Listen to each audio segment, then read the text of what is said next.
আসসালামু আলাইকুম। ম্যাথ টিউটরের পক্ষ থেকে আরও একটি নতুন অঙ্ক নিয়ে চলে আসলাম। চলুন অঙ্কটি সমাধান করি। তো প্রশ্ন বলা হয়েছে a প্লাস বি ইকুয়াল 8 এবং এ বি ইকুয়াল 15 হলে a কিউব প্লাস বি কিউবের মান নির্ণয় করো। তো আমরা একটা সাধারণ যে সূত্রটা আছে এই সূত্রটা প্রয়োগ করে আমরা অঙ্কটি সমাধান করব। তো চলুন, বলা হয়েছে a কিউব প্লাস বি কিউবের মান নির্ণয় করো। তো a কিউব প্লাস বি কিউবের একটা সুন্দর সূত্র আছে। তো আমরা এই সূত্রতে প্রয়োগ করে মানগুলো বসিয়ে দিলেই এটার মানটা বের হয়ে যাবে। তো চলুন আমরা করে ফেলি। এই জন্য কী করবো, আমরা লিখব a cube plus B cube equal a plus B whole cube minus 3ab into a plus B. এটা হচ্ছে কাঙ্ক্ষিত সূত্র। এখন এখানে আমরা যে মান বসা দিই, a প্লাস বি এর মান কত 8, তার উপর কত কিউব মাইনাস সূত্রে 3 এর সাথে এবি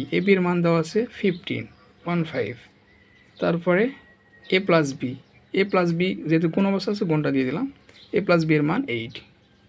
এখন আমরা ক্যালকুলেশন করলে হয়ে যাবে, এটা হচ্ছে ক্যালকুলেশন করলে হয়ে যাচ্ছে 512, দেখে নেবেন। আর এটা গুণ করে দিলে হয়ে যাচ্ছে 360।